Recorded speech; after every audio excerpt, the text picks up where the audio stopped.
मैं अपनी माँ के कमरे में गया तो नर्स मुझे देखते ही चिल्लाई, तुम्हें कितनी मर्तबा कहा है कि यहाँ मत आया करो।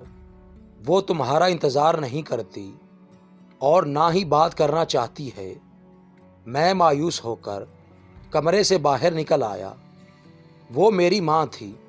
ये कैसे मुमकिन था कि वो मुझसे बात नहीं करना चाहती थी। मैं रोज़ उसके कमरे के बाहर घंटों इंतज़ार करता रहता कि शायद अभी मेरी माँ नर्स से कह दे कि वो मेरा बेटा है, उसे कमरे में आने से मत रोका करो। काश काश किसी रोज़ ऐसा हो जाए, मगर अभी तक वो दिन नहीं आया था। मैं रोज़ हॉस्पिटल जाता और नर्स की डांट सुनकर वापस चला जाता।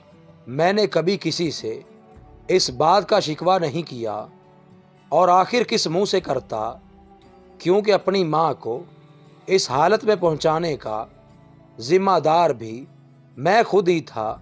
ये आज से 1 साल पहले की बात है, जब मेरा बाप मरा और मैंने खुद को किसी सल्तनत का बादशाह महसूस किया, क्योंकि मेरा बाप जायदाद में इतना कुछ छोड़ गया था कि मैं अपनी बकिया ज़िंदगी ऐसे गुजार सकता था।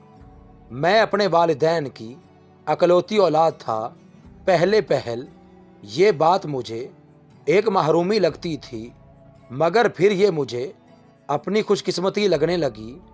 अब मैं आज़ाद था कि इन पैसों को जैसे चाहे खर्च करूं, मगर बाद में मुझे एहसास हुआ कि ये मेरी खुशफहमी थी।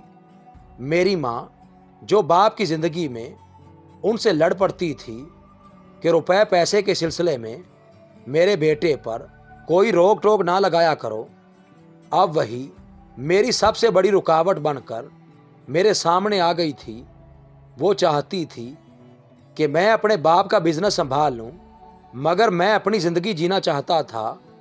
मेरे पास ना ख़त्म होने वाली दौलत थी। मुझे क्या पड़ी थी कि मैं पैसे कमाने लग जाता। फिर मैंने दौलत के नशे में हर वो काम किया जिससे वो मुझे मना करती थी। मैंने दोनों हाथों से दौलत लुटाना शुरू कर दी।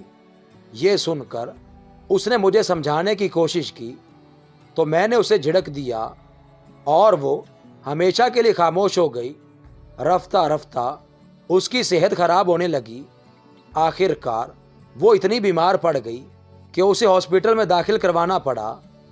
अब मैं मुतमईन था, मेरी राह का आखिरी कांटा भी निकल चुका था, मगर मेरी ये खुशी आर्जी थी। आहिस्ता आहिस्ता बिजनेस में नुकसान होने लगा, क्योंकि कोई निगरानी करने वाला नहीं था। इसलिए मुलाजिमीन अपनी मनमानी करने लगे। लेकिन मुझे होश कहाँ था। मुझे तब होश आया जब मेरे पास पैसे ख़त्म होने लगे और सब मुझे छोड़कर दूर जाने लगे। तब मुझे अपनी माँ का ख्याल आया, मगर तब तक बहुत देर हो चुकी थी। मेरी माँ भी मेरी शक्ल नहीं देखना चाहती थी। नर्स मुझे उसके कमरे में आता देखकर बेइज्जत करना शुरू कर देती थी। उस दिन बहुत सर्दी थी। मैं हॉस्पिटल के लिए निकला तो बारिश शुरू हो गई। अभी मैं हॉस्पिटल के करीब पहुंचा ही था कि मेरी कार खराब हो गई। मैं भीगता हुआ हॉस्पिटल के कमरे में पहुंचा तो ड्यूटी पर मौजूद नर्स ने हस्बे आदत मुझे डांटना शुरू कर दिया। तुम यहाँ किस लिए आ जाते हो? तुम्हारी माँ को तुम्हारे आने जाने से फ़र्क नहीं पड़ता। तुम्हारी माँ ये नहीं देख सकती कि तुम इस वक्त बारिश में भीग कर उनसे मिलने आए हो।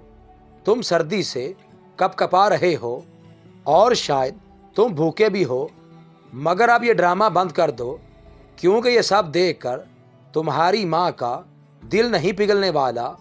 दफ़ा हो जाओ और दोबारा इधर का रुख मत करना। ये सुनकर मैं रोने लगा।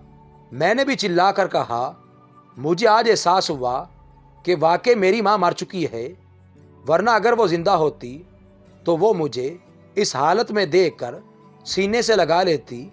अब मुझे भी जीने की आरजू नहीं, अब मुझे भी मर जाना चाहिए। मैं ये कहकर कमरे से बाहर निकलने लगा। तभी मुझे अपनी माँ की आवाज़ सुनाई दी, खबरदार जो आइंदा मरने की बात की हो। ये कहकर उसने आंखें खोल दी। उस दिन नर्स ने बाहर निकलकर अपने बुरे रवैये की माजरत की और कहा, दरअसल तुम्हारी माँ को कोई बीमारी नहीं थी, वो तुमसे बहुत मायूस हो चुकी थी और वो जिंदगी की तरफ नहीं लौटना चाहती थी। लेकिन एक दिन मुझे एहसास हुआ कि जब भी मैं तुम्हें बेइज्जत करके कमरे से निकलने का कहती थी, उसकी आंखों से आंसू जारी हो जाते और उसकी ममता तड़पने लगती। इसलिए मैं उसे ठीक करने के लिए तुम्हें बेइज्जत करती रही। बेशक माँ से ज़्यादा कोई औलाद से मोहब्बत नहीं कर सकता।